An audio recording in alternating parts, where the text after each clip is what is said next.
All right, hello everyone, hello world, hello listeners. Welcome to another thoughtfully stimulating episode of Every Last Record, a music club for the purposeful music listener. I am your host Noel, and with me today we have Joelle. She's on mute. Okay, Leo. Yo. There you go, Flo. Yo. Paris. Yo. Matt. What's going on, guys? Marcus. Yeah, I missed you guys. And Harley will be joining us later. Hello, I'm Harley. So now today we have a special episode. J. Cole's long-awaited and highly anticipated album, The Fall Off, has finally released. Came out last week, and as music fans, we had to put a pause on our regular schedule to share our thoughts on this album. So, without further ado, let's talk about The Fall Off. J. Cole's album that, as of today, came out a little under a week ago. So, before we get into our first impressions, just have a little bit of background info. So, ironically, Jermaine Lamar Cole, that's his middle name, funny enough, was born in 1985. He was interested in hip hop from a young age. By 14, he was starting to learn how to rap. His mom gave him a Roland TR-808 drum machine as his first, piece of production equipment, which was pictured on the album cover itself, that very first drum machine. And over the next 3 years, he started to really, become an artist from 14 to 17. So his first rap name was Blazer. Then he changed before becoming The Therapist. And then finally, both capitalized, by the way. Why are we laughing? Why are we laughing? Yeah, both T's are capitalized, by the way. It was very serious. Before becoming J. Cole, the one we all know and love today. Well, some of us love. Before he got his first record deal as the first Rock Nation artist, he standed outside of Jay-Z's studio famously, actually his offices, and pretty much waited for him to come out so he can give him his debut mixtape, The Come Up. Jay-Z kind of blew him off and they didn't want to hear that. He's like, well, I'm not trying to hear this J. Cole. And then eventually, turns out Jay-Z did actually hear it. His favorite song being Lights Please, and eventually signed J. Cole off of that song. And then, made him his first signed artist under Rock Nation. So getting into some... What year was that, by the way? This was in 2010. 2010? Okay. Yeah, so right before the warm-up, which is his first big mixtape you all know about. He had to come up before that, and he still was not a Rock Nation artist yet. Mm-hmm. But Come Up came out 2007, right? it was 2008, 2009. It was around the time actually Drake came out with comeback season and stuff like that, around that era. The very early eras. But yeah, going into J. Cole's career, eventually blossomed into one of the trendsetters of hip hop. Just like the other two members of what some will call the Big Three, Kendrick and Drake, he became a trendsetter in hip hop. Became an idol to some younger people, and in terms of the whole more humble, more underground, hungry side of hip hop compared to the more artistic side of Kendrick and the more melodic side of Drake. He has his own label, Dreamville Records, where he has Jid and I feel like signed. there's a lot of editorializing going on right now. I'm just giving it how the world views him. How the world views him. But yeah, this is allegedly his last album. It's been built up and apparently he's been working on it since 2016, so about 10 years. I thought he said, I don't mean to cut you off, I thought he said he's still dropping It's a Boy. Yeah, allegedly he's dropping It's a Boy, which I don't know what that's supposed to be. It was supposed to come out before The Fall Off. Yeah. It's supposed to be like a mixtape or something. I guess there's going to be some extra stuff. I think he's commenting on that on Reddit. This might be his last official album. Yeah. Better be his last double disc album. Jay-Z said something similar. He's done making albums and he's only going to do features. Mm-hmm. Yeah. So that might be what J. Cole ends up doing. But J. Cole said that this album evolved into a double disc after becoming incredibly re-inspired after the Drake and Kendrick beef. So he actually ended up, adding a whole extra disc to it and just re-recording a lot of the stuff. Rumors had he originally had a Drake and a Kendrick feature on this album. Should have kept it. I don't see why not. Yeah, should have kept it. I can see why he didn't want to. It kind of takes away from after everything that happened. But we'll get into that later. But before we talk about first impressions, just want to also talk about some of the ratings it got so far, which some of y'all may or may not agree with. So it currently sits at a 65 out of 100 on Metacritic, a 9 out of 10 on Clash, 3 out of 5 on Guardian, and a 5.3 on Pitchfork. That's very mixed. and a 3.5 on Rolling Stone, and a B plus on Consequence. So very like 3.5 out of what? out of 5. Oh, okay. Yeah. You got The 5.3 is out of 10, though. Yeah, the 5.3 on Pitchfork is out of 10. Yeah, the Guardian gave it a 3 out of 5, but then Consequence of Sound gave it a B minus, and the Clash gave it a 9 out of 10. So very mixed response album. Some people love it, some people hate it. I mean, I feel like that's been J. Cole lately. Like That's kind of always been him. past, past couple of The projects. scores don't phase me. It's Yeah. been, It's just interesting to see how this. This early, Yeah, Yeah. it's not even. It's never been a week yet. It's an hour. It's a movie. Yeah, pretty It's much. listening to a movie. And first week, this late in his career, 300K projected first week, which is nothing to sneeze at. So man's still pulling in numbers. So with all that background context being said, first off, what's everybody's first impressions of the album? But I want to also ask, are you going into this album as an observer, as a fan, or as a skeptic? I want to dispel some rumors out there in the group chat. They've been smearing my reputation. They say I'm very anti J. Cole, and Mr. Cole, if you're listening, I want to also dispel these assertions as well. We got proof. I like J. Cole, but as me and Marcus have discussed before, and I might have even brought this up in the past sessions that we've had, sometimes an artist's best work has already been created. You know what I mean? Was that 2014 4 Souls Drive? You know what? I think it's just that it might have been that. Some people put that as their favorite. I really like KOD. I really like For Your Eyes Only. A lot of people like that album. I like all that stuff. You know what I mean? But you hit me with a double disc, 2 hours. double whammy, bro. I'm not eating this shit up. You know what I mean? That's all I really have to say. There's some things in this album that are interesting, but things you've already heard J. Cole do. And by no means is it, bad or, turn this shit off, right? But, it's one of those things where it's like, yo, J. Cole, we know you can do more. You present yourself as this artist, right? And you would think after the release of KOD and after participating in those Dreamville compilation albums, Revenge of the Dreamers, you'd really step outside of yourself and probably, create a more, I don't know what the word would be, maybe contemporary album, something a little bit outside the box, as we know that you can do. Challenging? Like a Yeah, challenge something album? more challenging. Yeah, challenging artistically is a great way to put it. But he didn't. But I'm not trying to kill the guy. He returns to his classic, just introspective rap, about certain things. Certain bars I'm not a fan of, but the thing is, when you put out an album, it's a double disc. It's like, bro, you're kind of concentrating how much I don't like on this album instead of giving me a short. For Your Eyes Only was 40-minute runtime, and so it's easy to like the album because it's short and sweet. 44 minutes. Yeah, I revisited it recently. I went through all his discography. is it easy to like? Well, Leo, since he's already talking about a little bit into your first impressions, I know you're dispelling the rumors that are being spread about you being a J. Cole hater. Would you say you're going to this album, under those 3 categories? Would you say you're more of a fan, more of a skeptic, or more of just an observer? I go into this like I go into a Fast and Furious movie, Nah.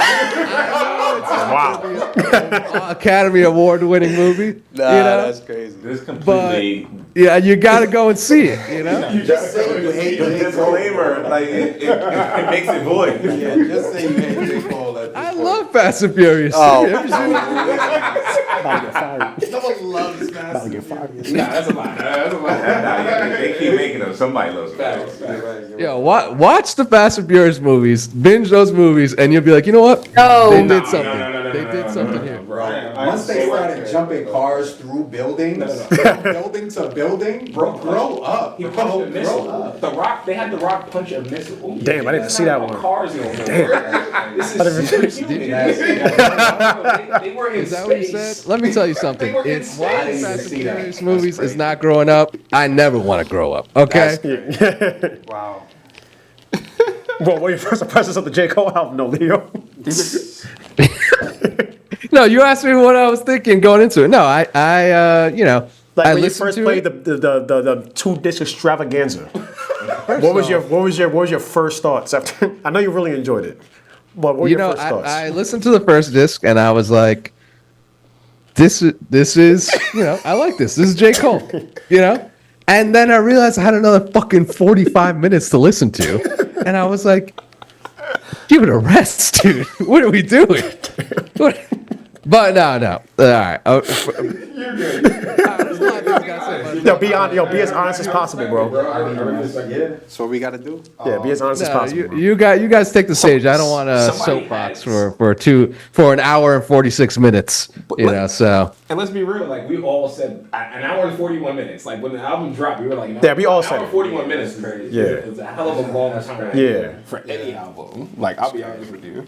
So I hear that. I hear that. Yeah. I mean, no, go ahead. Yeah. So I think for me, like I understand J. Cole is a very direct artist. Like he is a lyricist. So like for me, like he is probably one of the most like technically sound rappers of this generation. Like I 100%, like I think that's like a fact. He's Yeah. rapping his ass off this entire album.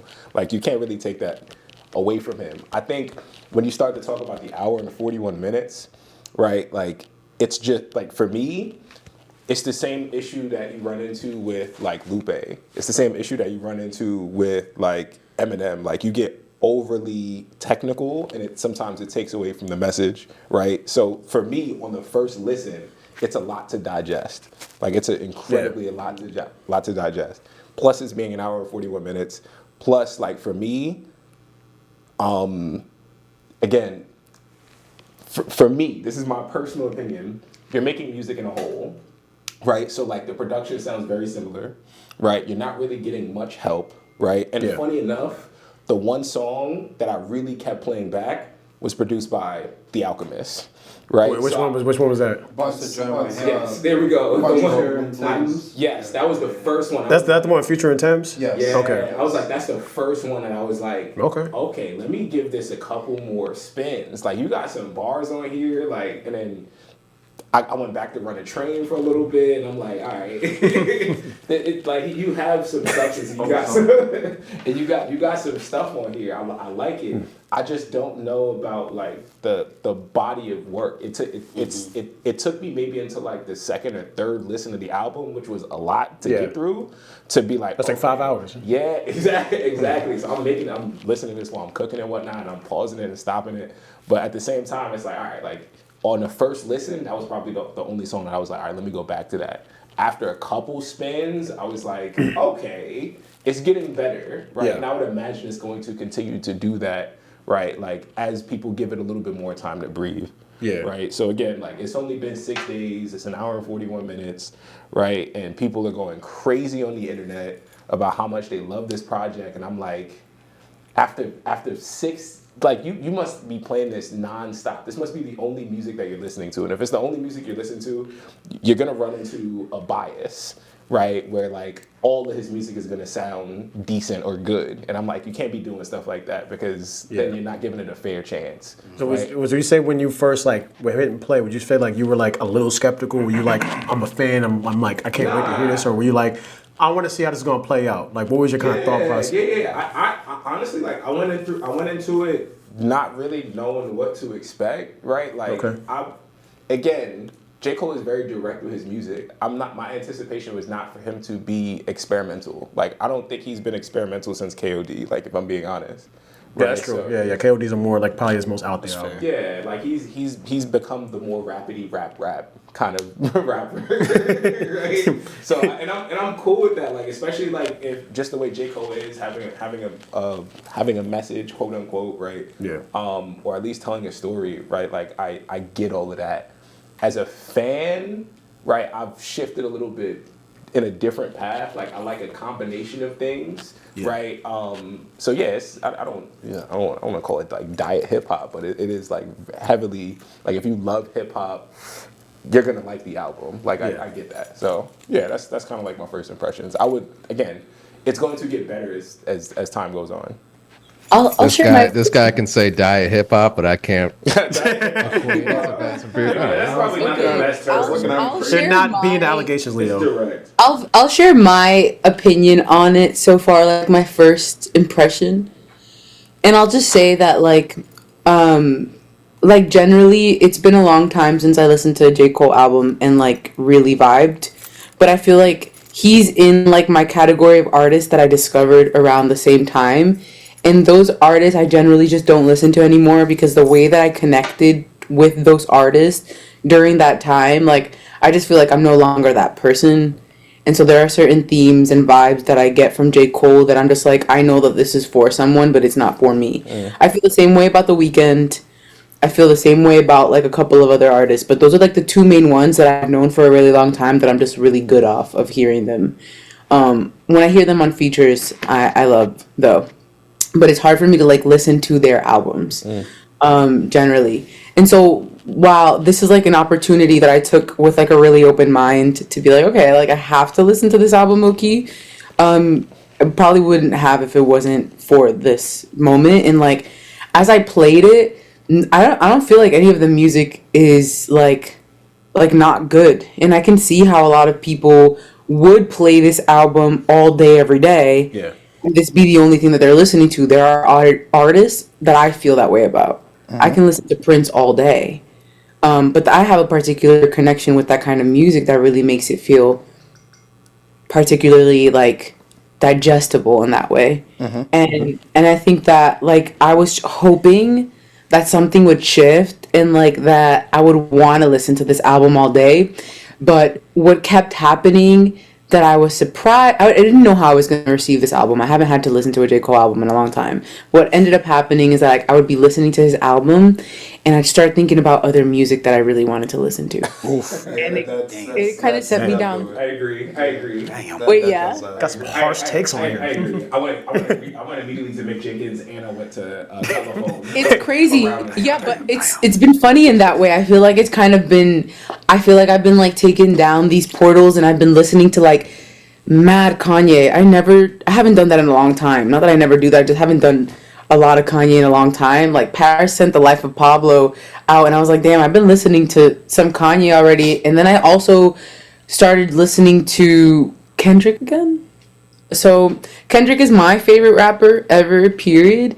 But funny enough, I don't listen to his music like every day, right? Like Yeah. there are some artists that I do listen to like at least once a week, right? Like their just music just comes up, especially since like I'm a singer and that's like something that I like to do. But yeah, this album so far, and I'm saying so far, right? Because like it has been like less than a week since I've been listening to this album, and I've also been listening to it in mixtures with other music because I really can't just listen to this album. And just to say too, like listening to an album when it comes out, I think at least for me and the kind of music listener that I am, it kind of like interferes with a particular rhythm of music that I already have going on. I generally don't listen to, like, I love Kendrick, right? When he dropped Mr. Morale and the Big Steppers, I didn't listen to it right away. I think it took me like 2 months, a month. But like I have to be in the headspace for it because it deserves that. And if I'm not connecting with the music, then I actually don't want to listen to it. I'll never listen to an artist because everybody said I never got into Travis Scott, probably never will. He's just not for me, right? Like, and that's just something that, and I respect that about myself because I'm just like, this is for someone, it's just not for me. And I think that it also allows me to like, I can't tell you that this is a bad album or that like generally anybody has a bad album because it's just, what it tells me is that it's just not for me because there's somebody out there that loves it. So I love that artists continue to make music, and I can tell that for Cole, this album, from what I listened, I can tell that this definitely meant something to him. Oh yeah. And I feel like he's Absolutely. working through a lot in this album, and I love that he is putting that kind of energy into music because we need that. So shout out to him. Facts. I'll jump in next, and I don't think I agree with that actually a lot, and I don't think it's more so for me. My first takeaway to answer your question, Zeus, is he's been hyping this album up for almost 10 years. Yeah. Right? 10 years. And that's a lot. That's a lot of time, a lot of hype. You mentioned it on features. You mentioned it on other albums. You mentioned it like a lot. Yeah, pre-albums too. Like the off season was like a prelude. Yeah. The intro to the album is on KOD. So it's just there's so much leading up to it. And to answer another one of your questions, I'm coming into this as a J. Cole fan. Right? Yeah. I expect this to be your best body of work, hands down. So I went into it like optimistic, like, yo, I'm about to hear some heat for sure. And I don't think it's a question that J. Cole can rap. Like, I feel like that's something most people can agree on. Like, J. Cole can rap for sure. And I feel like not only can he rap, he's one of the most relatable rappers, that's out. Like, J. Cole, of course, he'll do his braggadocious thing, like, here and there. But, like, I feel like me and J. Cole could just chill on the block and just talk for hours, as opposed to, like, I might not get that same connection with somebody else. You know what I mean? Like, he just seems like a real down-to-earth dude, and you hear it in his music. But, like, to the point that everyone's been making almost 2 hours of how can I say it? In my opinion, J. Cole has never been a strong song creator or curator. Okay. What do you mean by that? Meaning, Yeah, like, that's so real. meaning when it comes to making music, right? You can be an incredible writer, you can be an incredible rapper. There's so many different layers and facets, but I'll talk about hip hop specifically. There can be somebody who can rap. Like, you could rap your ass off, but like when it comes to making hooks or melodies and things like that, like, you might not have that. You know what I mean? Yeah, that's true. And I feel like that's something like, I'll just give Wow, you the, Adam, I feel like that's an incredible way of putting that. I think like that just made something in my mind click. I think I really agree with that I feel perspective. like when I get into my part, me and Adam are probably like right here. Yeah, we were talking a little bit about that before, right? Like, Yeah. it's like it would help if you had a feature to tap into that a little bit more. But you know, people get on a high after 2014, and mind you, like, some of the songs might grow on me a little bit, but like there wasn't too many that, like, you hear certain songs from certain artists, and like the first thing that'll catch anyone's attention 9 times out of 10 is a chorus because of the melody, and it's made to help you remember it. Right? And he just doesn't have too much of that, and when he does, it's like very basic, and it's very not to say forgettable, but it's just like there's not much. I feel like he doesn't put enough effort into the song making aspect. Like, he's just gonna be like, here's my pen, here's my verses, you'll know that I can rap. Yeah. You know what I mean? And that's, I mean, he can, but it's just like, if you're gonna make a double disc album, it has to be more than just bar after bar after bar for almost 2 hours. Like, people are gonna get bored of that. People are gonna get tired. Like, especially now in 2026, like, people's attention spans are shorter than it's ever been, especially musically. So if you're gonna put out that much music, you gotta grab my attention, bro. Like, you gotta switch things up. You gotta do something different. So, like, just for example, like, just the first J. Cole song that comes to my head, and I never did this before, no. Yeah. And I never did. And he says that same thing over and over and over. And that's one of my favorite J. Cole albums. But it's just like, even on that album, there's not much to his song curating pocket. So I have a follow up like question at the cut. So it sounds like what you're saying is that you want more like dynamic song structure from him. It sounds like a little more. Okay, that's fair. For sure, because I feel like, like, you go down the list of all of these songs on a double disc, and obviously, aside of like the long intros and stuff, you don't hear much diversity throughout. Yeah. And I feel like he could have done a bit more. Somebody just mentioned it, like, tap more into your creativity, lean on a feature. He had a bunch of different producers work on it. I mean, he had T Minus work on a lot of stuff, and T Minus has worked with a bunch of different artists too. So it's like, I wanted different angles to be approached. Like, I wouldn't have minded a little bit of KOD sprinkled in there, a little bit of this, a little bit of like diversify yourself a little bit, as opposed to like just the boom bap, like primarily lane that he took. That's the main thing for me, because it's just like, as a hip hop lover myself, like, it's tough to digest and really hang on to what he's saying. Again, it's only been 6 days, but it's like nothing for me really stood out that made me like, oh damn, yo, the fall off is like really, like, this is it. Like, he could hang his crown on his hanger and just walk off into the sunset. Like, nah, like, I wanted more. As a J. Cole fan, I wanted more. I was like, damn, bro, like, if this is what you've been hyping up for 10 years, me personally, I feel like there should have been more, especially after, like, people dragged your name after the beef, and, like, all of this stuff, like, J. Cole, he apologized, oh, he's soft, he's this, he's that, like, yo, you should have been coming at people's necks, pause. Like, it's just, like, it should have been, like, which he did, which, like, in his rap way, he did. In his bars, he did, but, like, as a whole, as a project, like, if this album has been in the work for 10 years, and this is what we get, I just feel like... Was it enough? Now I'm curious to hear what It's a Boy sounds like. I'm hoping for something on that.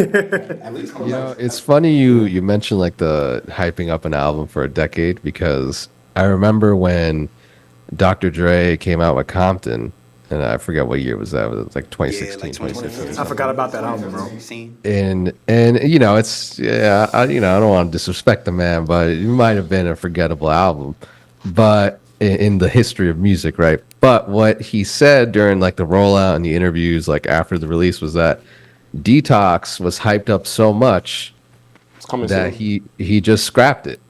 He literally was like, I cannot live up to the hype of this album. You know, he didn't say that out loud, but this essentially. I think he said something about that. I mean, I always knew that, but I didn't know he said. Bro, he didn't talk about that album in like 1999, bro. It was like before 2001. He's gonna put out the album. He's gonna put out the album 2001, and he's gonna put out Detox after 2001. Facts. And he's working on it since like the late 90s. He worked in that in tandem with 2001. Facts. And then it's been 25 years. You can't put it out now. It's a whole generation. No, game over. Game over. Nah, it'll come out when he's dead.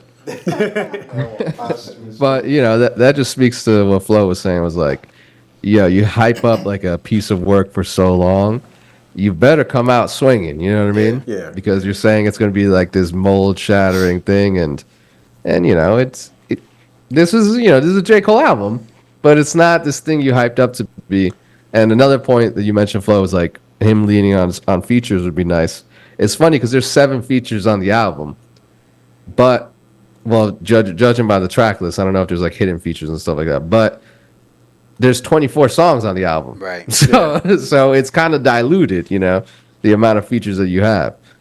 And did correct me if I'm wrong. I think it's like one rap verse feature. No, he didn't have any rap verse. It was verse. just only chorus feature. Right? I think he did have. It was he had Thames, he had Future twice. He had PD Pablo, that's 3. He had Erykah Badu, that's 4. He had Moray, that's 5. Burna Boy, that's 6. And I feel like there's one more I'm forgetting, but it's like 7. Like you had no rap features though. Nobody rapped along with you, bro. I don't know. Maybe I will it say, was though, just too personal. Maybe it was just like I incredibly feel that, but personal. not every song was that And deep. and that's the angle that I'm kind of coming at it from, because I feel like, and I don't. This is not me saying I'm not trying to stifle, like, folks' opinion, because this is just music. Like, this is just the nature of music listening, right? But truly, while this album in this moment in time might feel a particular way, I think about also the genre of hip hop as a style of music that does a lot more than just like creating an enjoyable like vibration, right? And I just feel like, hip hop as a genre, it does a lot, right? Like, people really study bars, right? They study lyrics, they study styles, study flows. Like, I believe that this album is exactly what J. Cole wanted it to put out. And I think that, like, prefacing the conversation around, like, your beginning question, Zeus, which was, like what expectations we have of something. I think that there's this other kind of, like, mysterious or unknown part, which is, like, often what the intention of the artist is with making, like, you know, the music that they make.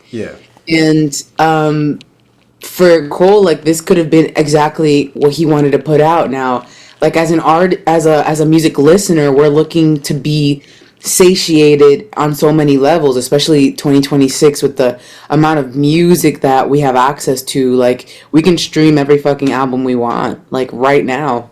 And I think that that is while this album I feel like is now talking to me right now, I do wonder how this album might be looked at in 10 years. And what the experience with like young rappers are going to be when they're looking at this album. If this is something that they're going to feel like they can study. You know, music changes so much and we always come back to basics. And I feel like while Cole is not an artist that I've identified a lot with, I know that he is a core artist of hip hop. And he is definitely like one of those artists that you come back to and you study and you have a particular experience with. So I can see that's that it. potentially. I'm just curious, like, what's going to happen? Like, how is this album going to be looked at in 10, 15 years? It's funny. I have a question about that. I'm at that, and that would have been a beautiful transition. But I love the points you made. I'm curious to hear what Paris got, because Paris also is like another person that, you know, maybe a little skeptical of J. Cole. But I want to hear your first impressions. Where do I begin? Are you going to as an observer or a skeptic or a fan? Because I know you're a big J. Cole fan, but That's very funny. the evil laugh. No, that's a great question. It's between the skeptic and what was the other one you said? Observer. Both, because I think like everybody here said, this was billed to be not only a retirement album, but it's billed to be like one of his like biggest efforts. Like he literally had a notepad that said the Like an era. the Like, errors of this thing. It was leading to this big event. As somebody said before, there's an intro technically to this album on another album that came out almost 10 years ago. Okay? but when did KOD come out? Was it 2017 or 2018? Wow. 2018. So that album came out in 2018. I thought this was going to be based on that intro of that song. I thought it was going to be like an album that paid homage to hip hop in general. And which this is the thing I will say, the first impressions of this album, I did come out of it feeling like, or not feeling like, but you know, seeing that J. Cole is a student of the game, and I think his love for hip hop reigns supreme on this album.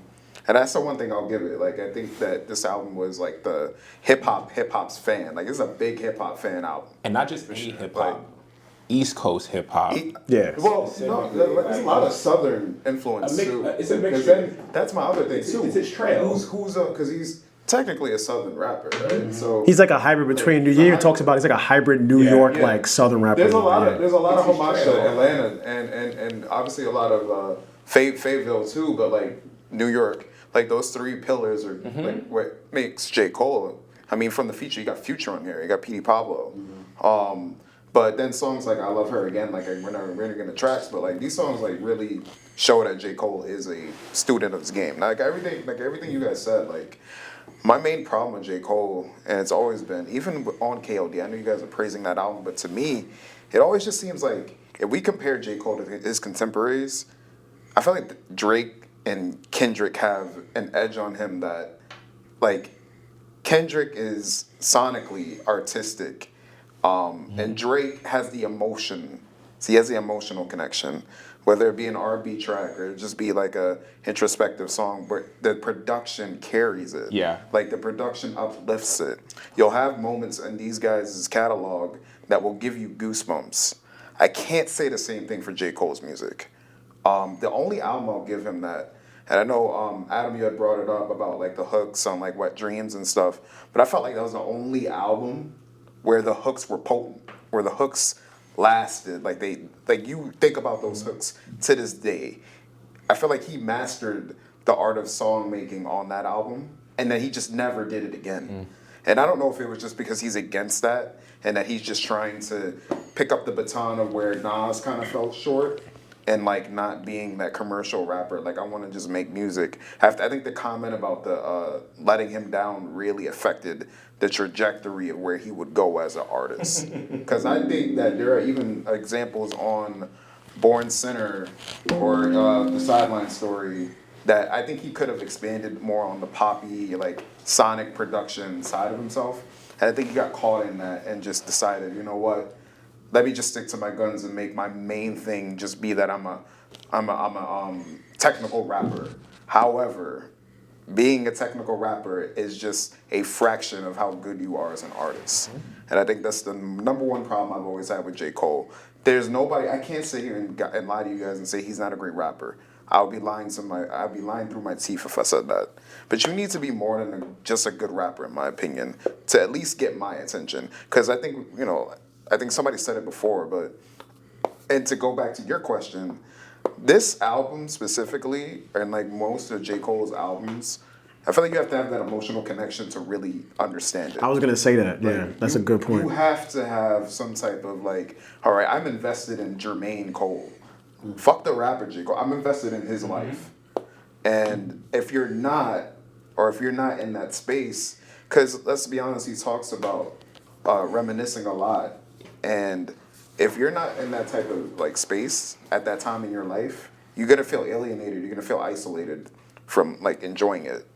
So with me, there are some songs on here that I relate to, specifically Disc 2. I think Disc 2, like those songs are what got me the most. Like this one, like okay, like J. Cole's a hard rapper, rapping over these beats that in my opinion, they're just like these are like tight beats to me that any like no disrespect to the brothers that made this album, no disrespect.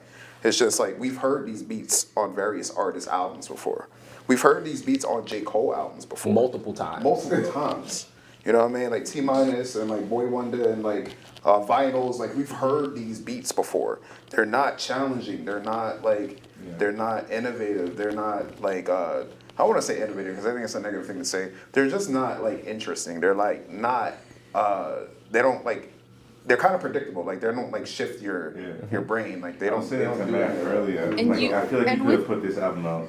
Yeah, and another thing I will say, like, if he didn't give us these like paragraphs, which shout out to him for doing that. I wish more artists would be like more upfront with their fans. How would we really know like what we're talking about here?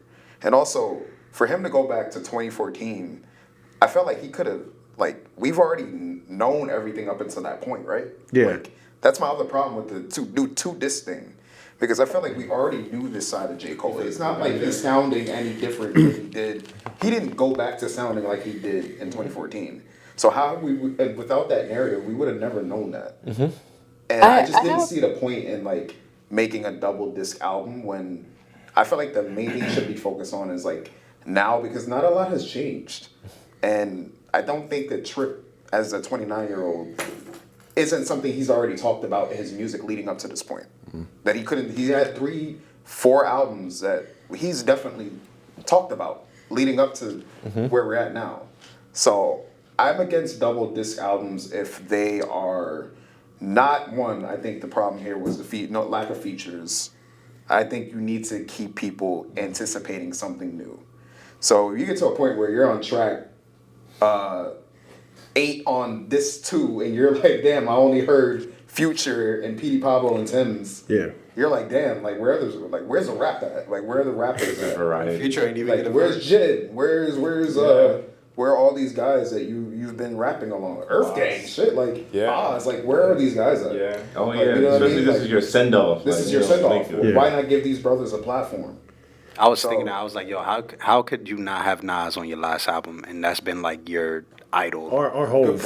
I feel like him and Jay should have had one last like track. Don't really have He didn't music. care about letting Jay-Z Hov don't down. like that. Jay wanted to Listen, he didn't care about that. He didn't want to let Nas down. Welcome. But What's up, guys? Hey, Shout out to Guys, Harley. say what up to Harley. Everybody say hi, Harley. Harley. You missed some amazing It's an amazing discussion. conjecture. Wait, Commentary. I have some questions though, and Uh-huh. maybe these are not questions that we get to answer today, but I do think that these are questions that in the future I would like us to really just have the opportunity to delve deep on them. And the questions, I think, like it's every time I think about J. Cole's music, like these are the types of things that come up to me, come to mind, which is like what is the job of the artist, right? That is making music. Like, is their job supposed to be to satiate their fan base when they're making their music? Should there be a consideration about how other people are going to receive it? Where does the kind of like soul to artistry connection, like where does like what's the authenticity or the way that that's held? Okay, Should artists yeah. wait, You know, I tag me want to after just that. give you the questions and then you speak to it. And I want you to sit with it because the way that our minds work when we think about what I'm saying right now, it's usually different than what I want you to do with it. Bring it to your chest, don't bring it to your mind. It's Like, funny because after y'all go, that's part of my first impressions. I have a really that literally.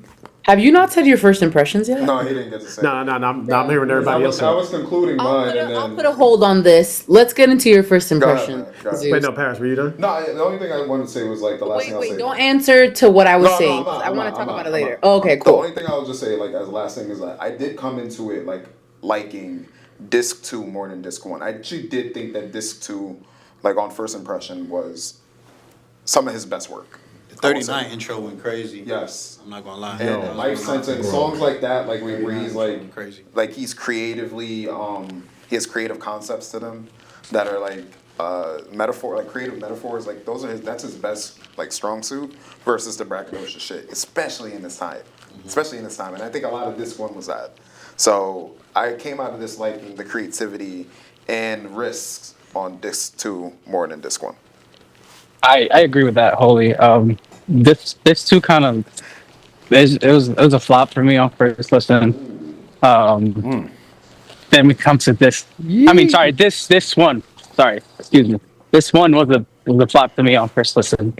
Then we come to this two, and I just feel like just the content, the creativity was just much more entertaining, much more like it just grabbed my attention better, and it kind of fits with the theme of this is him at 39 versus him at 29. You know how you've grown as a person, he's grown as a father. You know, different kind of different perspective to what he finds valuable at that time, and I think it reflects in the music, right? So like he's writing this. He's 40 now, right? So Actually, just turned at the time 41. that- he just turned 41. There you go. So I feel like that reflects more of what he is now and what he's been showing himself to be the last couple of years. Like we know J. Cole is always on like conscious rap and like trying to be like not about like, you know, the money and the hoes and shit, more about like things that really matter to him. And personally I resonate with that more. But yeah, sorry. First impressions, just this two is better than this one. But as I've continued to listen to this one has actually kind of grown on me. Just like sonically and like just more like playing it in the background, like a little bit more like bops to it, Yep. in my Yeah. opinion. More like shit you could play like while you're like hanging out with people, have it in the background. Whereas two, you gotta like really like sit down and like hear the concepts of what he's trying to get across. I think I have a mixture of everybody's like opinions. I mean, first off, I went to this album as a fan. Like, you know, for those who don't know, like J. Cole's music has done a lot for me. I've been around since like the come up. Like I was on J. Cole's music really early. And over time, I did have kind of a more mixed relationship with J. Cole. I started to feel like a lot like how Paris and Flo, well, we're feeling like a little more like, you know, your two biggest contemporaries, which are Drake and Kendrick Lamar, kind of evolving their sound to an extent at least. And like it kind of like after 2014 Forest Hills Drive, which is like, you know, I would consider that to be more of a modern classic, or at least like J. Cole's best album. At least like, you know, the way it impacted the culture, I feel like he's kind of been like in that mode for the rest of his career, like the super humble, you know, I wear like t-shirts and sweatpants every day and I'm just like you mode, like for the past 12 years. And I was kind of like, man, we get a lot of like humble J. Cole, you know. I do feel like around 3-4 years ago, he started to really become re-inspired and start to really like rap a lot better. Because I do say like you can't say that he's not rapping now better now than he ever has been. I think he's out of his contemporaries, he probably is the most hungry right now in terms of having something to prove, which is great. A lot of people in his level of fame and success kind of just all kind of fall off, and no pun intended, and kind of like, don't really take it as seriously. But he's super like, yo, I want to rap. I have so much inspiration, et cetera, et cetera. And like, I was like, okay, I got to hear this like on an album. Because he was doing a lot of features. He was doing a lot of like, EPs and little drops here and there, but not really like focusing it on the album. So going into the fall off, I was like, all right, this is 10 years of buildup. This is essentially your swan song. I have high hopes for this. Also, and we talked about it a little bit, but he did announce that this is like a concept to an extent. The first disc was supposed to be him and his mindset at 29, and the second disc was his mindset and where he's at 39. So I was expecting a concept. Now, I'm going to say, two different minds of this. I truly think if you went into this album with absolutely no context, you would probably be blown away by this album. Like, I genuinely think that if you went into this and you had absolutely like no expectation, you were just like, yeah, I'm going to this, as a rap fan, this is my first J. Cole album or something like that. You might be like, wow, this guy's really rapping. Yeah. Et cetera, et cetera. If you've never heard no J. Cole before, this is all going to be brand new to you. You never heard it. It's going to be like, oh, wow, he's like a lot dynamic. Because he has songs where he has like 3 beat switches, you know what I mean? He has songs where he's like really telling good stories. I think if you went to this with the history with J. Cole, you might be like, I heard this like 5-6 times already. And you might also feel like you're not really saying anything new, per se. I will say personally, as somebody that I actually do like the album, but I don't think that he executed necessarily a strong concept. I think it was very surface level. First off, at 29 years old, and I had this conversation with a few people. He was younger. That's why it's so much more rapidy rap, blah blah blah. People don't realize he was 29. He put out Forest Hills Drive. He wasn't that at 29. At 29, he was like mature and humble, and he was like reinventing himself. So it's like you weren't just like rapidy having something to prove, fiery person when you were 29. So like if it was like 19-year-old J. Cole, I can understand that. But it's like it's very retcon. Like, it's like that's not who you were. Like I'm hearing like all these like different like hard bars. I'm like, that wasn't you. You were putting out like Love Yours and stuff like that. 29. And then he kind of ties it up, and we're gonna go into tracks later, but like Bombs in the Village wraps it up with like a song talking about I got an iPhone that travels through time and I FaceTime my younger self and showed him my kids, and like that was the way he ties up the album, like the concept. And I'm like, that kind of feels like cheating. Like I feel like if like you got an iPhone that travels through time and you FaceTime your younger self, and that's the whole concept of disc 1. You know what I'm saying? It's like that could have been so much more. You know what I'm saying? Like J. Cole has done great concepts in the past. Like For Your Eyes Only has like I think what might be like his best song ever, which is For Your Eyes Only with Hello Track, where he tells a 10-minute long song about this guy who has a daughter and he lost his life to the streets, and he left this like song behind for J. Cole to tell to his living daughter about how much he loved her and he wished he had more time with her. That was really well executed. I feel like he doesn't have a concept like that on this album. I will say like I was intimidated by the 2 discs. I was like, man, I hope this has some features. I'm a little mixed on the fact that like for those of you who don't know, he originally allegedly had a Drake and a Kendrick Lamar feature on this album. I guess he took off after the beef. I think maybe if the beef didn't happen, that would have been an amazing moment to finally hear him and Kendrick on a song, or him and Drake on his own album. But I feel like a whole 2 disc album with no features would have been crazy. It was kind of like, damn, that's bad, J. Cole. Yeah, That's low-key, I mad would have J. respected that. But the thing is, like, a lot of his super fans, because I'm a fan, but there's like a subset of fans, a lot of J. Cole fans, who are very super like, I want to hear him go platinum with no features forever. Right. Because again, Forest Hills Drive defined a lot of his career. It's like he did it once, I want to hear that forever. Right. And it's like, you got to hear some diversity. I love J. Cole. I don't think J. Cole's the kind of artist who can like hold down an hour and 40 minutes of content. I don't think there's many artists in history that can do that, quite honestly. Exactly. Like, I don't even think I want to hear an hour and 40-minute Kendrick Lamar album. And I love Kendrick Lamar. Like, without no features or no, like, nothing else going on, just straight Kendrick, you know what I mean? Because he's direct. He's a direct line to hip hop. Yeah, there's no. Yeah, he's very traditional. There's nothing adjacent. Yeah, he's very like straightforward. Like what you see is what you get. Yeah, but you could be direct to hip hop and still. Yeah, look at All Eyes on Me. Look at All Eyes on Me. Look at Life After Death. Like these guys were. Yeah, Reasonable Doubt. These guys were considered traditional like hip hop but they just knew to have like Fun. hard beats and have fun. Like, I'm sorry, but like it's the equivalent. Like if Nas had dropped a double disc in like '99 or like '97, it's like it'd have kind of been on the same type of time where it's like, what else are you going to do with this? Like, what's the real point here? And the thing is, I'll say this: I personally don't think there's like any like necessarily like. There's some songs I don't like too much. Yeah. I don't think there's any like, oh my god, headphones off meme songs on this. And I feel like he probably went into this like, yo, they gotta hear all this stuff. Like, it's not really a bad song. I think there's a difference between having no bad songs and truly having like every song is a hit. Those are two different things. You know what I'm saying? You can have an album where like there's not really a bad song. You know, some songs are all right, some songs are great. But I feel like that's where you come down to curation and diluting the album. He has some songs on here that I truly think like encapsulate the fall off as a commentary, like Lonely at the Top and 39 Intro and a few other songs that feel like it was like part of a concept that he just expanded way too big. I feel like if you cut this album down to its essential tracks, you might have a genuinely great concept album.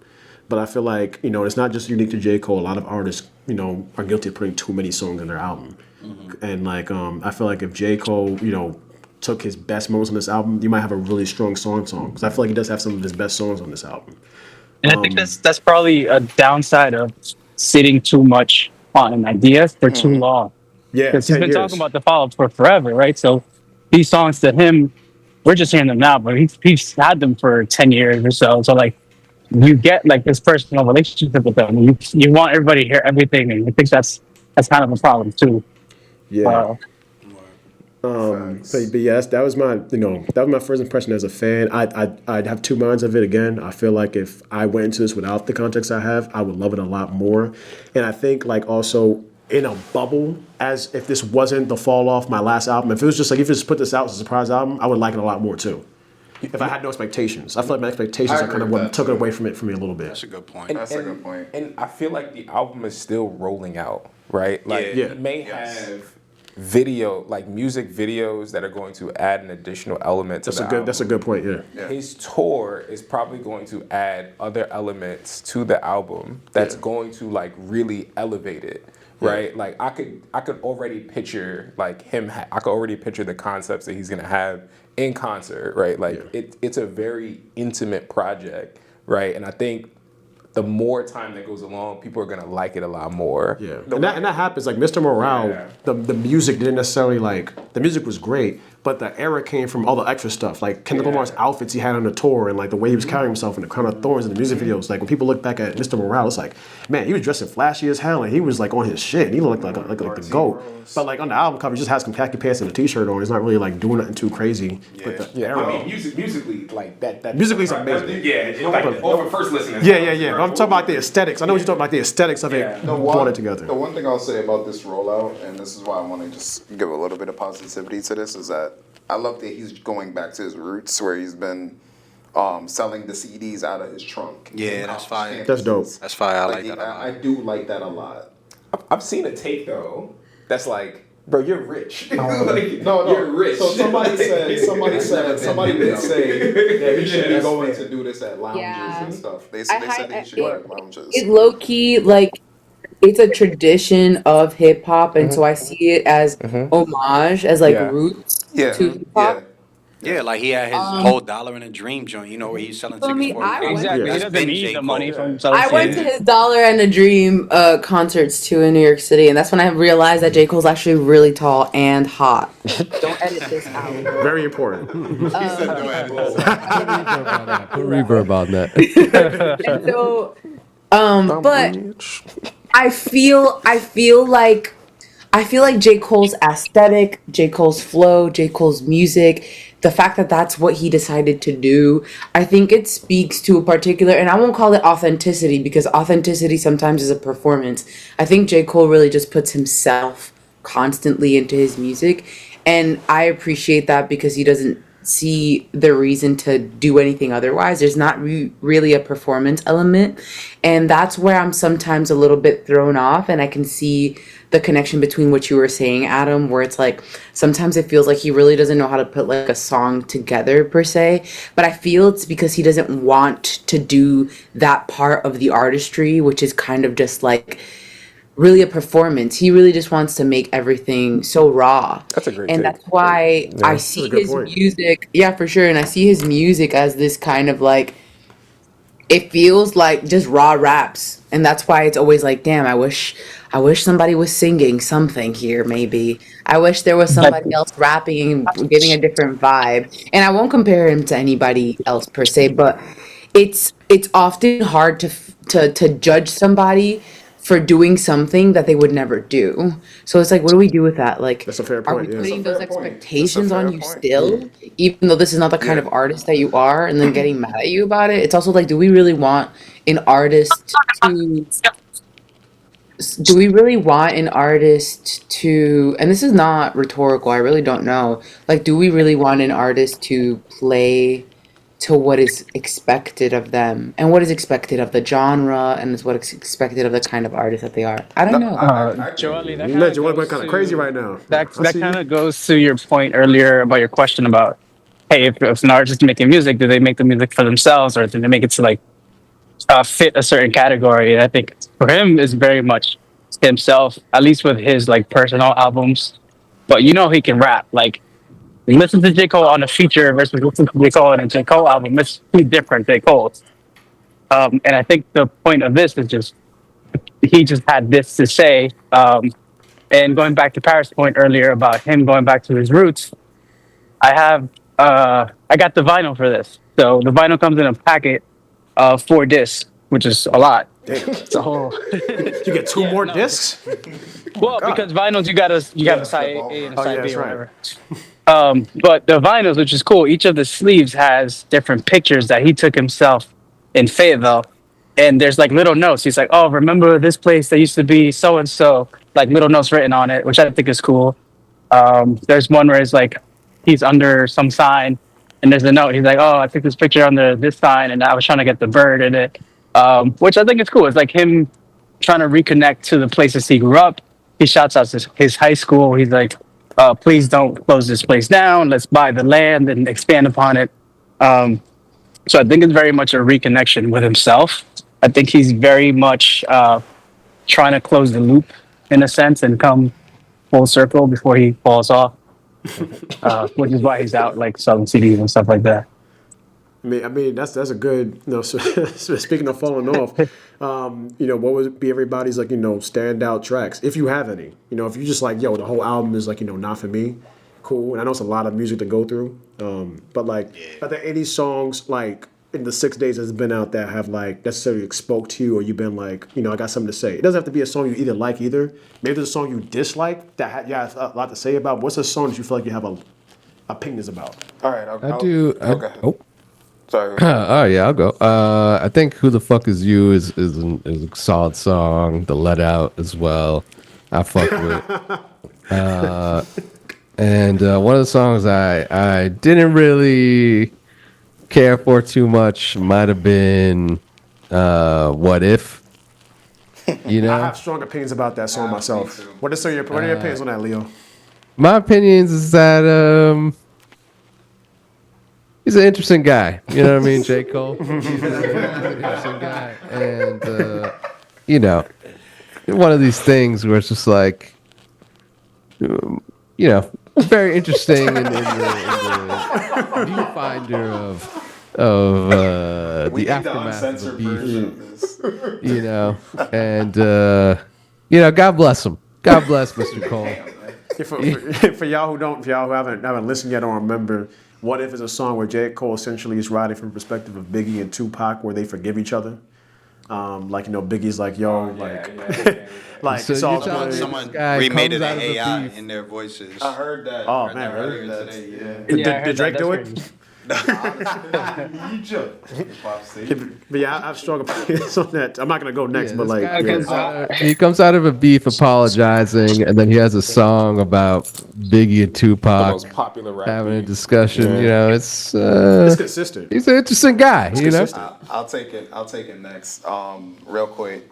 So on this, I'll just go by this. This 29.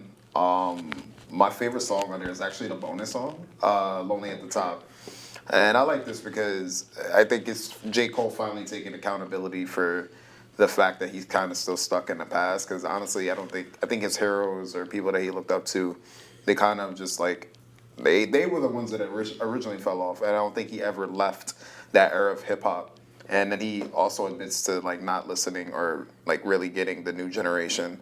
And he also says maybe it's just me. But as a consumer, I have felt that way a couple times. Growing up, obviously, like my era is the blog era, the Tumblr era. So like some of the guys I listen to, Even the Bling era, some of our like. no, I was saying like just the era that I like love. Oh, the era that you like fucking awesome. Yeah, All right. yeah. So like really just like that.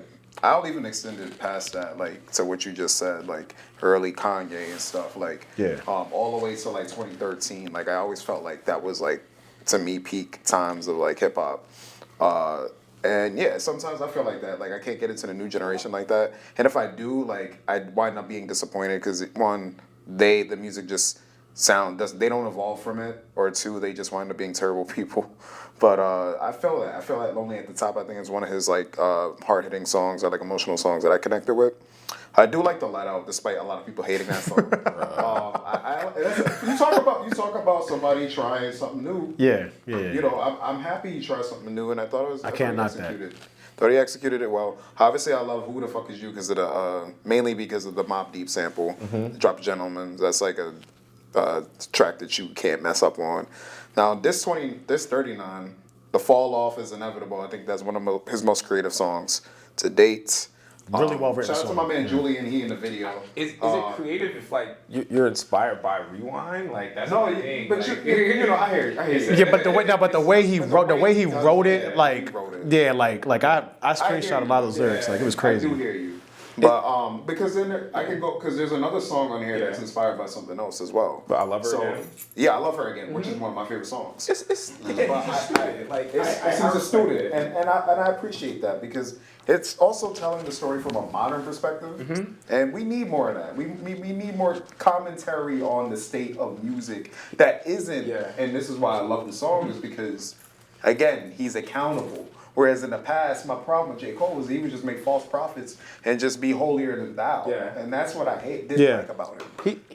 So I Love Her Again, I'll be real. Like, I Love Her Again is an extension of a song that he actually already created, Truly Yours. Like, I can't remember exactly what song it was, but he's notorious. Wow, I took it back. Truly Yours, yeah. Like one and two. Yeah. Yeah, so like those are the type. And then a life sentence to me, you know, obviously it is crazy to call like you get married a life sentence. That's hilarious. I've never heard that before. I've never heard that before. I'm doing a life sentence with my girl. Like it's a sweet ass song. I'm a sucker for the love romantic song. That is like some of his best records. I like that. Like I love Crooked Smile. I know it's corny to some people, but I love those songs. Crooked Smile. I love that song. That's my type of like. I love that J. Cole. He actually makes some pretty good love songs. Like it doesn't sound like he would, but he really good. Yeah, it's not cheesy. It's very. That's why I think he gets incredibly creative. Yes, his love songs are amazing. Like that, I'll give him that for sure. And then you know, I'll talk about the song I don't like, and well, no, I don't dislike. I just have a weird feeling about it. Consider, it was an eye roll for me. We brought it up. What if? Now the reason why I have an eye roll about it isn't so much of these. I think he did the flows really well. Like from a technical standpoint, I thought it's a great track in terms of his performance. Yeah. However, talk about it, man. Bro, just stop talking about beef. Yeah, you're poking. You're poking the beef. Beef in general. You know, I think we all went into this project thinking, okay, what is Nah, man. I think we all went into this project like, what track is he going to address what happened on? Especially because we got the context of it. Yeah. Which song is it going to be? Of course, we get to this song, and I heard Biggie. I heard the first opening lines, and I knew what the song was about. I thought at the end he was going to give us a lecture about this is what happened with Drake and Kendrick or something. Like I was like, is he going to be that ballsy to do that? But yeah, I rolled my eyes at it because it's just like it's kind of just like projecting almost. Yeah. It's like this is probably what you have wanted to happen, or like, hey, you know, this is why I bowed out of the beef because then we could have lost whatever. I'm like, bro, all you got to do is rap. Like, just rap. And that's why, like, the bracket and all that to say that I would bring it back to everything. The braggadocio songs on the album don't do it for me because of that, and that sucks. Yeah. And maybe that's why I don't connect with Disc 1 like that. But yeah, and I know it's from the perspective of 2014 J. Cole, but that's why I don't like those songs. I like more of the reminiscing, like love, introspective songs, because I can't buy it. I can't buy the greatest, like you're the greatest of all time, like bars anymore. So that's my tracks. Yeah. I got one song and that hasn't been mentioned yet, which is Safety. Like I think Safety. That's a good storytelling song. Yeah. It's a phenomenal. It's like One Love. One Love. It's a phenomenal storytelling song. From 3 different perspectives, that's super personal, right? He's rapping his ass off, and there's a purpose and there's intention behind what he's saying, right? And it's obviously from the perspective of 3 different angles of his friends talking about a variety of things that's happening in the city.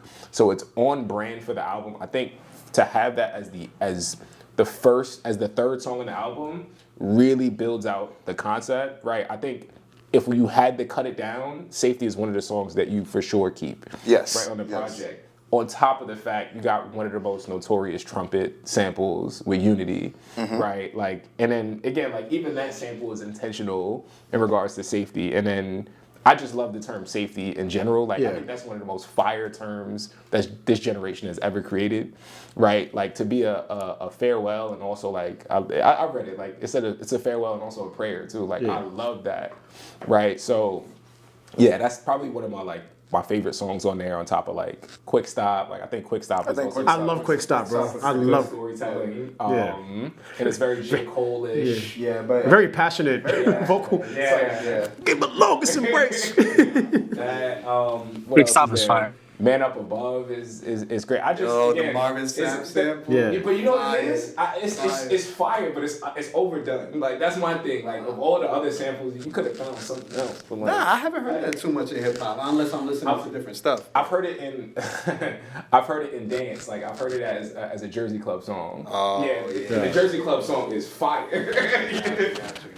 It's that, and then I'm missing one more. You mentioned Bunch Road Blues. Was that one of your favorites? Yeah, that was one of my favorites. And then I think, the song that I'm not a fan of, which is the Let Out. Like I just, we survived the Let Out.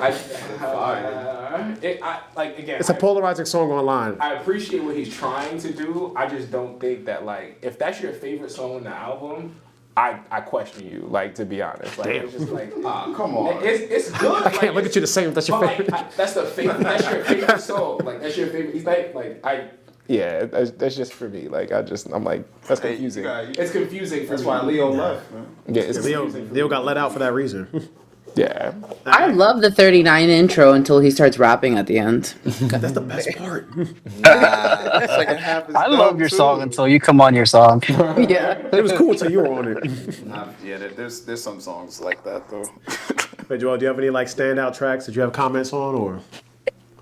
Unfortunately, no. I think like 39 because it just sounds like something unlike him, and I could digest J. Cole like things that he has to say today if he worked with someone else. Yeah. As a producer, if he worked with somebody else as like a concept creator, like just some variation. I feel like I listened to J. Cole today and I'm transported to like 2012 and I hate it. This might be a trauma response and have nothing to do with J. Cole actually. Got Cole PTSD. Yeah. I never thought I'd find somebody that hates J. Cole more than Paris.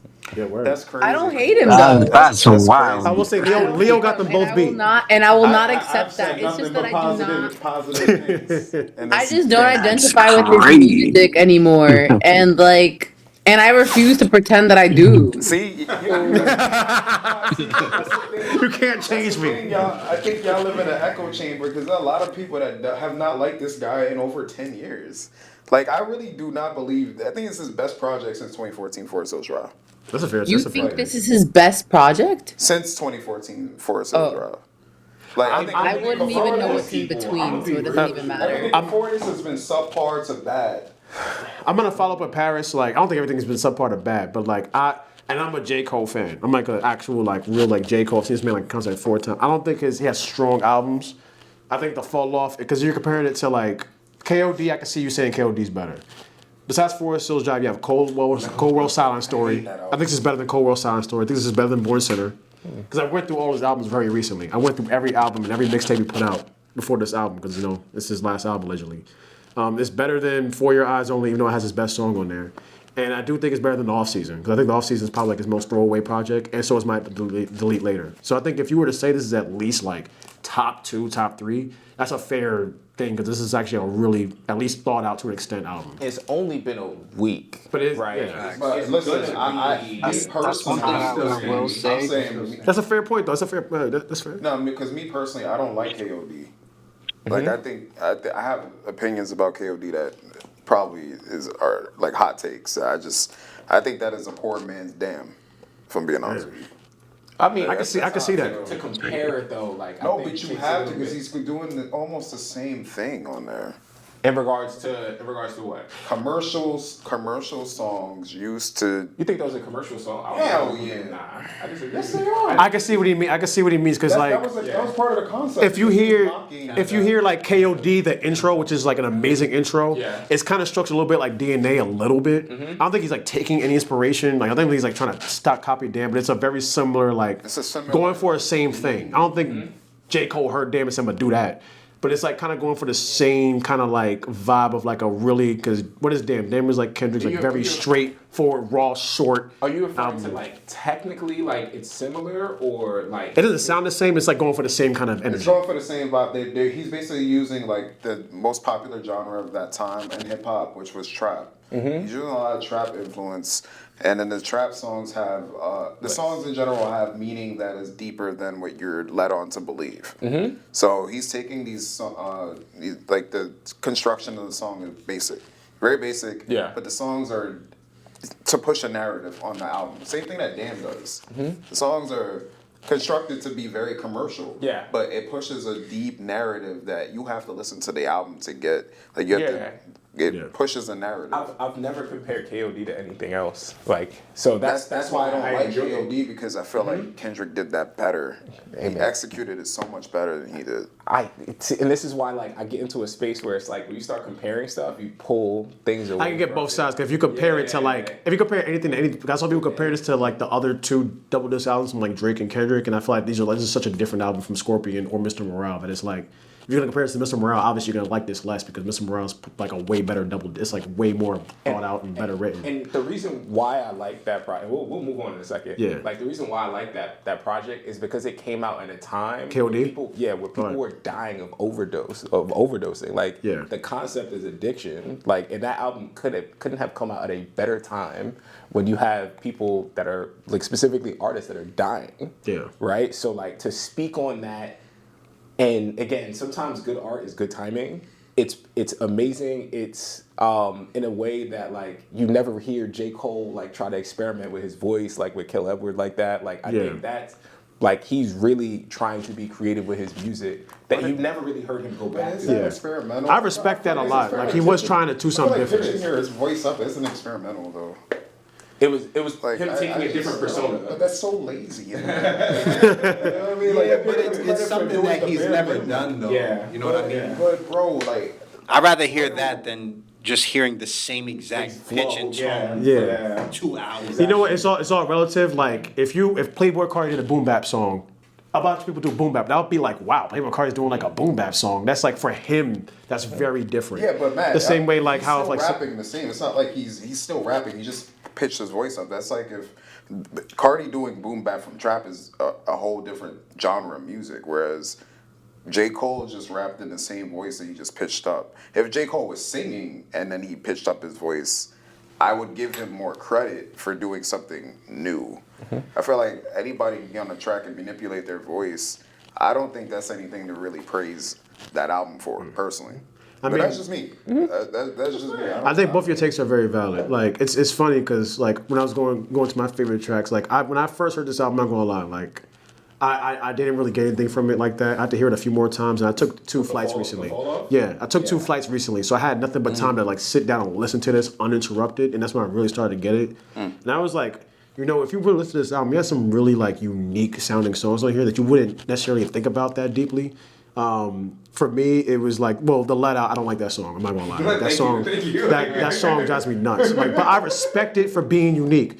He doesn't have a song like that. Of course. And like, it's very Bone Thugs inspired. I like it. I saw somebody say Bad Thugs in Harmony. I don't agree with that, but like, it's a dope song. But like, you know, he has some really dope. Fantano said. I would say. Isn't there a line in one of the songs about like it was like Bone Thugs and like he makes a bar out of Bone Thugs? Yeah, he said I have thug bones and I have harmony or something like that. Yeah.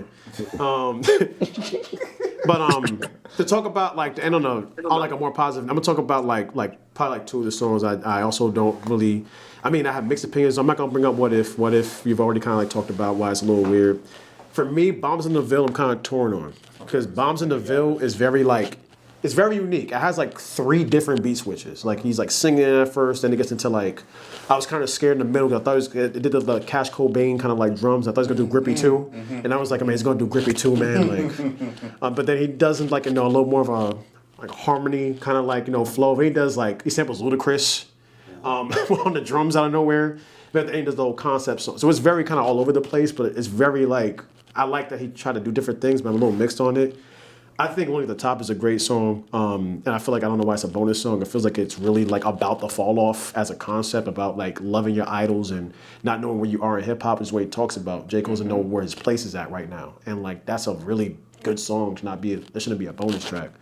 But I think 39 Intro was like one of the best songs he ever made. Like truly like when I heard it like isolated. Like honestly, this morning I was in Rochester, New York, and I was walking in the snow, and I was like, man, he has like synth drums on here. Like it had like some Childish Gambino, Tyler kind of energy with like the transitions in the beginning a little bit, and then he goes to like this amazing rap. I know like Joel hates when he raps, but like he went to this like amazing like rap tangent where I think he kind of like that was like his best rap, and I felt like really like man, this is he could really rap, bro. If he like that's one of my favorite songs. Yeah, if this was the actual intro to the album, right? I feel like I'll have a different opinion about the whole album. Like that's what I'm saying. Like you can see his creativity. It's in pockets. If he did more of that consistently throughout the album, I feel like it could have been better. I think there's just too much. There's a little too much on it. Yeah, there's pockets of brilliance. There's pockets of brilliance. Like yo, if you right there, bro, you right there. And you said it earlier, Zeus. Like if he just like narrowed it down a bit, maybe we didn't need a double disc. You know what I mean? Maybe we could have had like a solid 15, 16 song. Maybe 12, bro. It's interesting too. I mean, I'm gonna give him a few more because he has so many. Yeah. It's interesting because I did feel like 39 intro like really stood out to me, but when he started going crazy at the end, I was just like, no, first of all, and then I was like, but I understand what he's trying to do, and I feel like as an Aquarius man, I feel like it's hard for them to not do what they always do because they really believe in the way that they see the world, and they paint the world that way. And so I can see it being very difficult for Cole, right? I'm bringing astrology into this, but whatever. Like, I can see it being difficult for Cole to kind of get out of his box. And in that way, I was just like, wow, you see what you could do if you kind of went into like imagine that he was forced to make like an album with like James Blake and Leon Thomas. Like, what could happen? Like I think that he needs exposure therapy for other genres. Like I think he needs to hang out with Vic Mensa and like get weird and hang out with like Masego and get weird. No, and I'm like for the Masego. Not the Vic Mensa, but I'm for the Masego. I think that this is just therapy for him. It's not like he's going to become those artists, but I would wonder what could happen if he found a way to express different parts of himself. Yes. Because I think that what also happens is like not only are we hearing the same sound from you, Cole, but we're also hearing the same stories.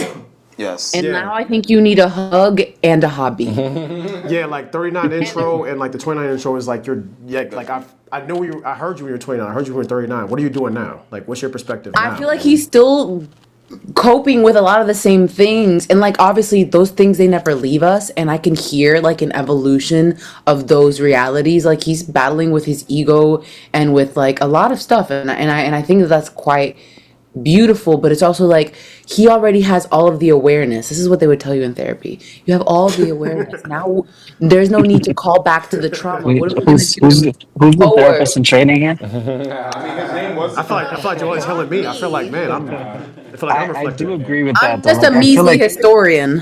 him being like all self-aware and you know like Zen is not new, which I get. Like that's where it reaches a lot of people. I think this 39 could have been the album. That could have been it, and it would have been fine.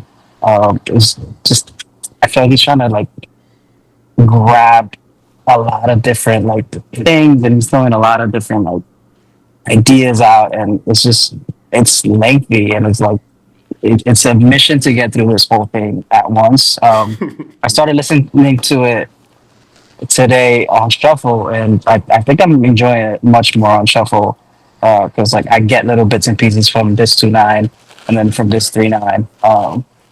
But like my standouts are safety. Safety's a fire song. Yeah. Love that song. I actually like Bob's in the Ville, and especially the part where he's like FaceTiming his younger self. With I the, just with the, don't with the think time that traveling that fits iPhone. in here. Yeah. I like the concept because it's like liked it. I don't know why you making fun of it. I just feel I like really like that. I feel like he kind of bypassed the entire concept to for like a one verse. Like, oh Yeah. iPhone travels through time. Like you could have had so many different ways to talk to your younger self.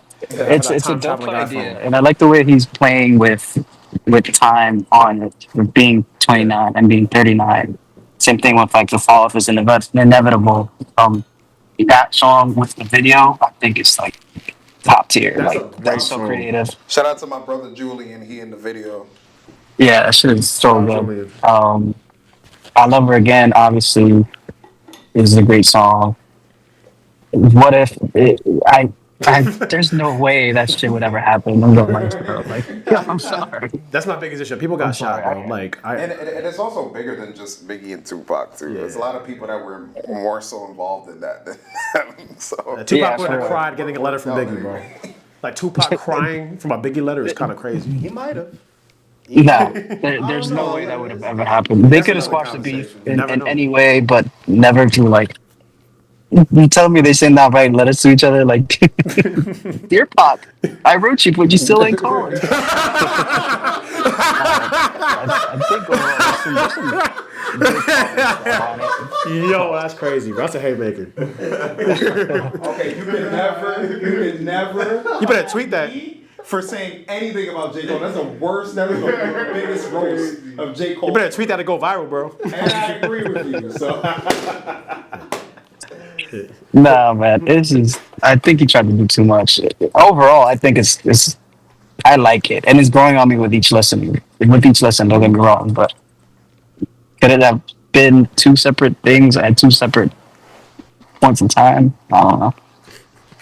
What about you, Adam? What are your favorite, or like, what are some tracks you have some opinions on, at least? I would say 39 intro for sure stood out to me. Man Up Above, I mentioned when Marcus had brought it up. I like that. Damn, I'm not gonna lie, I don't remember all the song titles. You remember all 24 songs, bro? Like, get that together, bro. Forgive me. Do your It's been research. 5 days. What's the last song on disc one?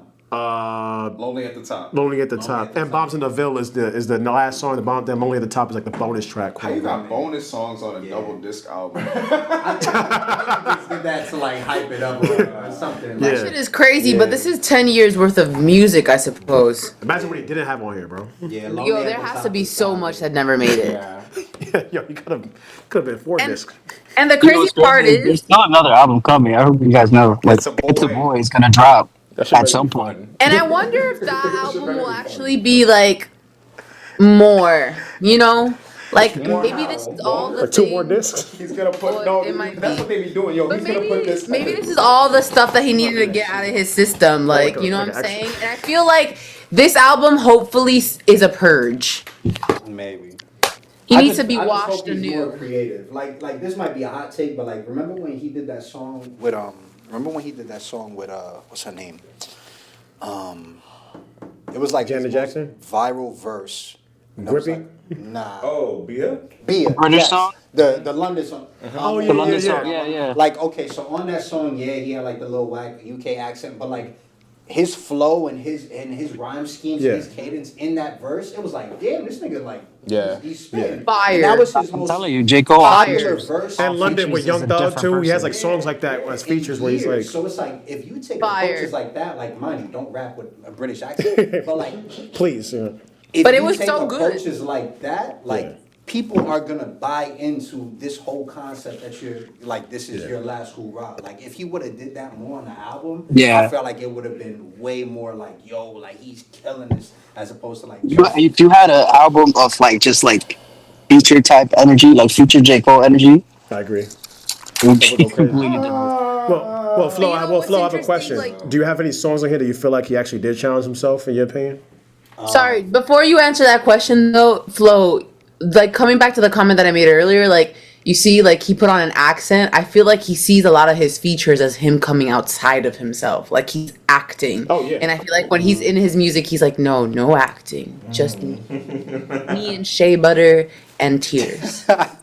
yeah, you could. A lot of quotables in this episode. It's by the way. kind of like That's wild. to the question that you had asked earlier, and maybe we talk about it another time. But I kind of want to answer it really quick.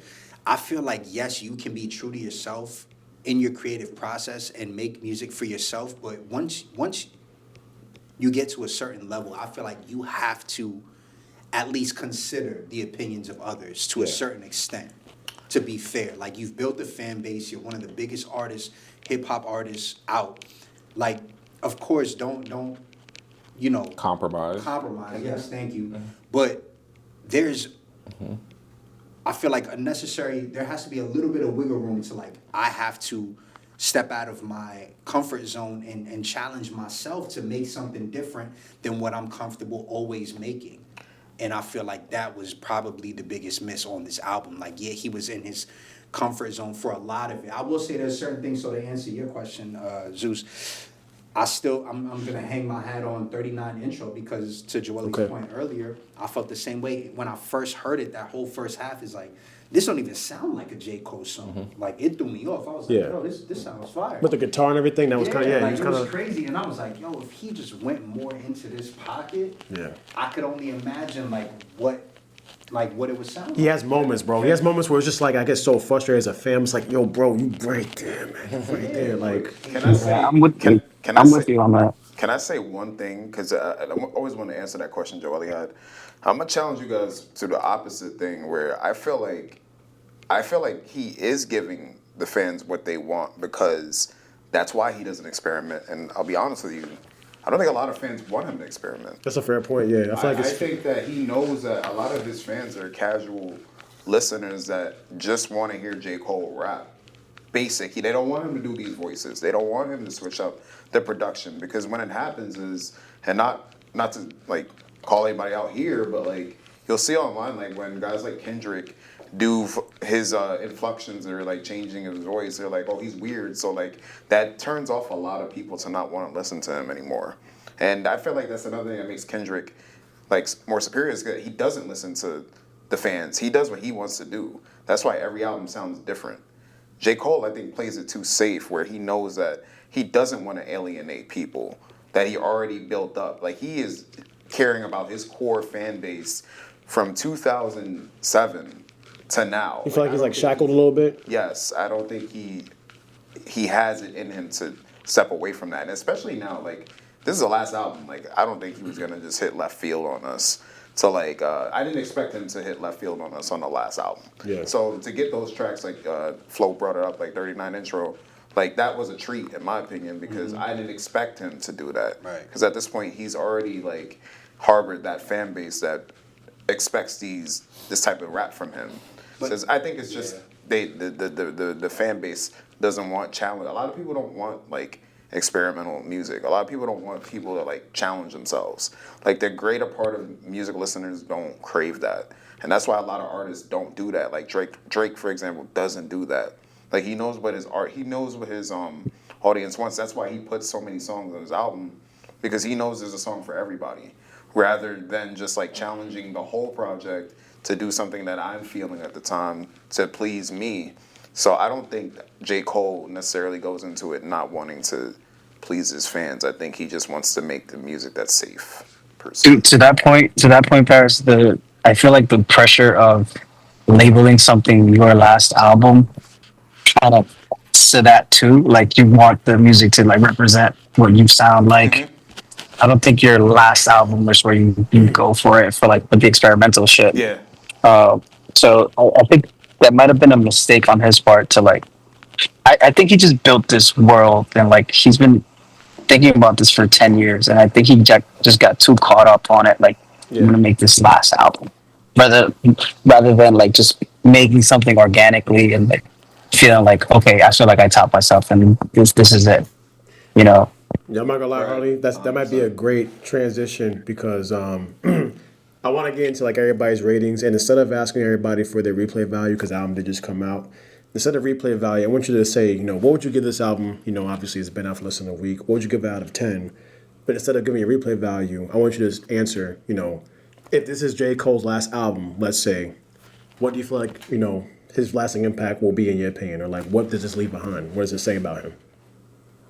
I mean, I like what Joelle said before, right? Like, I think for this modern generation of new artists, right? Like, I think people are gonna come back to this project and say, you know what? Like, this is something that I resonate with, right? As far as being vulnerable, as far as talking about, right, what it's like to, right, I guess leave your hometown or make an effort to make something of yourself, and then also just even from a technical standpoint, right, just how to rap in general, right? I think when it comes to just J. Cole, the poet, like I think he is incredible, right? I think some of the songs that we were mentioning before, like as far as metaphors, right, are top tier, right? So as far as you said, you don't want a rating out of 10, right? No, it's like give us a rating out of 10, but instead of replay value, like what do you feel like if this is his last album, he never puts out music again? What do you think that means? Like, I mean, I don't think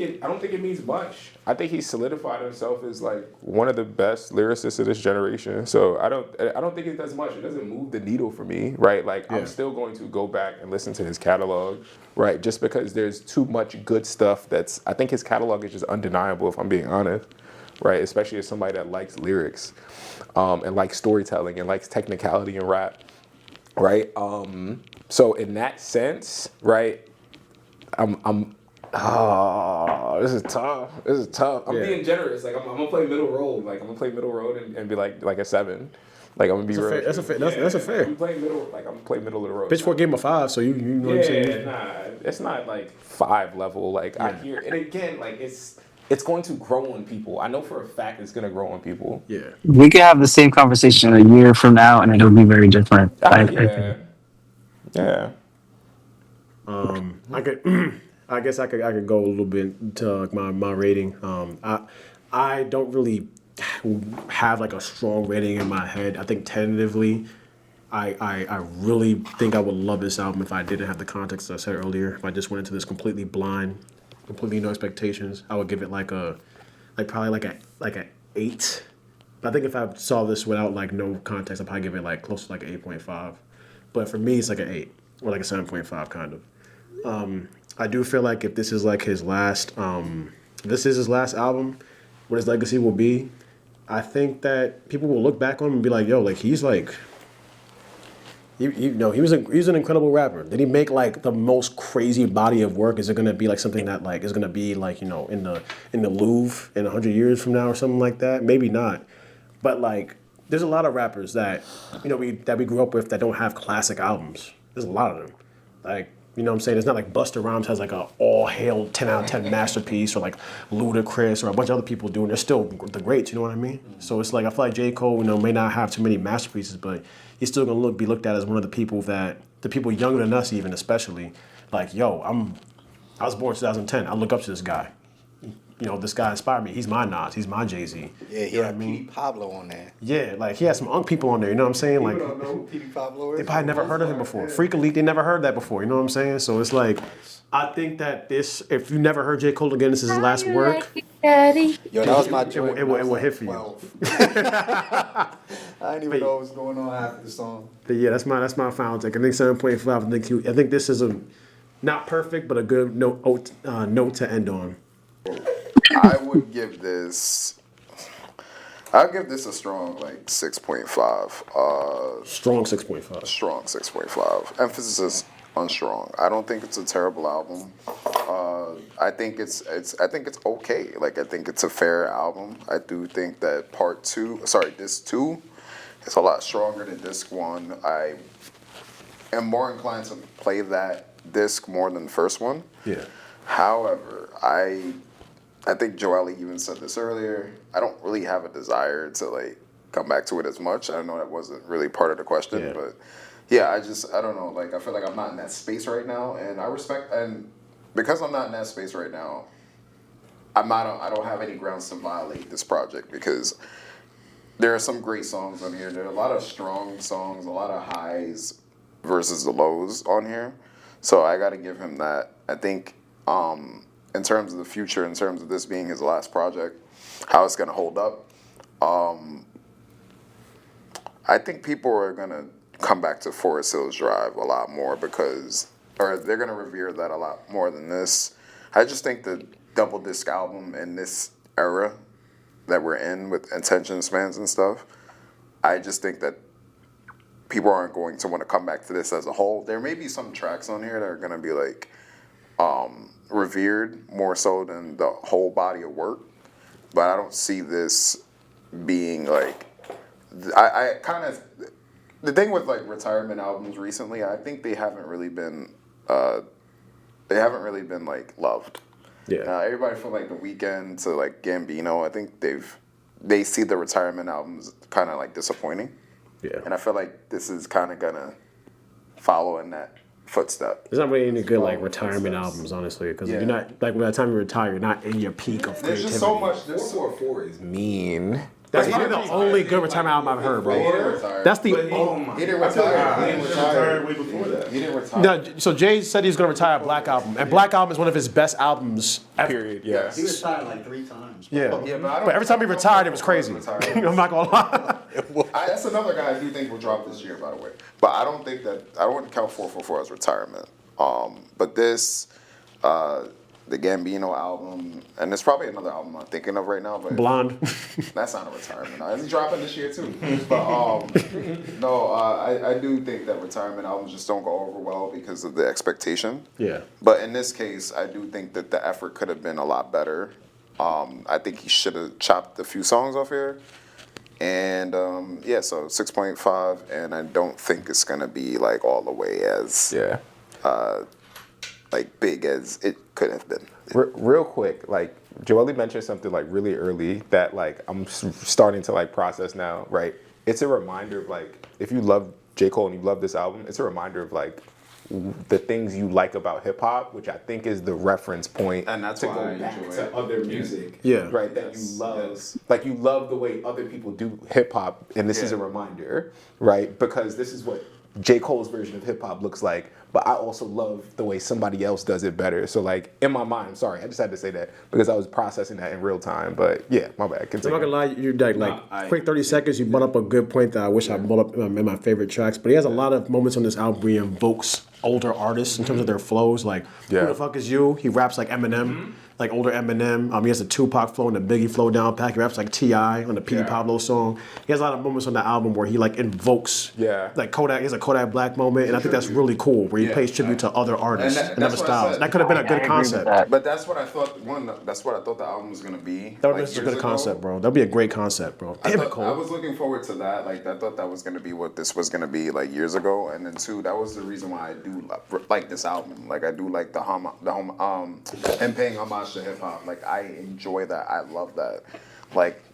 That's my thing too. Is I think the main thing missing with J. Cole. I'll just say this real quick. Production, man. I think if he had a fire ass producer like Common had Ye and Dilla and all these other guys, and that pushed his music. I think that's just the one thing that this guy's was missing. Was he And needed a producer to kind of push him. For those of you that are fans, like, I feel like there are so many like younger rappers that like revere J. Cole, right? Like, and he has this like crowd of really talented like young rappers that he brought into a space. And I was curious, like, is the reason that he's not collaborating with them on music more because he has to keep up this like big bro persona? Like, is because I feel like he's around a lot of really fucking talented artists that are doing things that I'm way more interested in listening to than like his stuff. Yeah. I feel like he wants them to stand their own. That's what he wants to get into his producer bag more. That's why he's retiring the J. Cole persona. Fascinating. So we'll see where that goes. I'm sorry if I interrupted, but I can't see No, what this. and I'll just give my rating my rating for this album. I think maybe like a 5.5. Damn. You know, I don't want to listen to it again. I think, but I will. I will. No, you won't. I don't usually want to listen to J. Cole's albums at all, so that's just that. I'm gonna give it a 7. But like I said earlier, it's growing on me the more I listen to it. I think right now I'm in the space where just putting it on shuffle and like caring what comes up is the way to go about this. It's probably clean on the vinyls you got. Yeah, no, on the vinyls that was a great experience. I think that's been my favorite experience of listening to this. It's just it takes a while, and like if I'm listening to it on the record, I have to be like home and like not doing anything. So I've been listening to this more on the go. So, but yeah, I think it's definitely something that has room to grow for me personally. I think it's good. We'll see how it grows on me. But I've been a J. Cole fan since Friday Night Lights, since way back in high school, and like I still go back and listen to like all his stuff like repeatedly. But yeah, what was the second part of the question? I forgot. No, it's just like, what do you feel like this? Like, do you feel like this has like an impact? What do you feel like this album means for his legacy if it's his last album? I think his legacy is solidified, to be honest with you, with or without this last album. There's definitely going to be songs that like are going to stand out on their own. I don't think the album itself is going to be like go down as a classic or anything, or maybe, but I think his legacy has been solidified. So like whether the album ends up being a flop or not, like I'm still a J. Cole fan, and he's one of my favorite rappers ever. So I'll still be listening. What about you, Flo? Yeah. Real quick, I will give the album probably like a 7.5. I'm still gonna listen to it a few more times, and then like let it settle and really see how I feel. But in terms of his legacy, it's funny because I really feel like it parallels Nas's legacy. Yeah. And to the point that Paris had made, like Nas is known throughout his career. Like obviously he has Illmatic, but like he never had strong production. Yeah. He never had great like songs. He's very traditional. Yeah. Yeah, like it was just raps. Nas for just raps, lyricism. And J. Cole is the same thing, J. Cole for just raps, not much of a song maker. Didn't have too strong of production throughout his career. But he's always been mentioned with the greats of his time. It was Nas and Jay-Z, it's J. Cole and the big three, so it's like his legacy is cemented, like Harley said. But yeah, hats off to him for a great career, but this I still wanted more from this last album, but I give it like a 7.5 for now. That's fair. It seems like we kind of average out to a 7. I don't know. Joel gave it like a 5.5. I wish I got to see Leo's rating. I'm sure it would have been very positive. But yeah, guys, thank you for Isn't that like Metacritic was like 66 or something like that, right?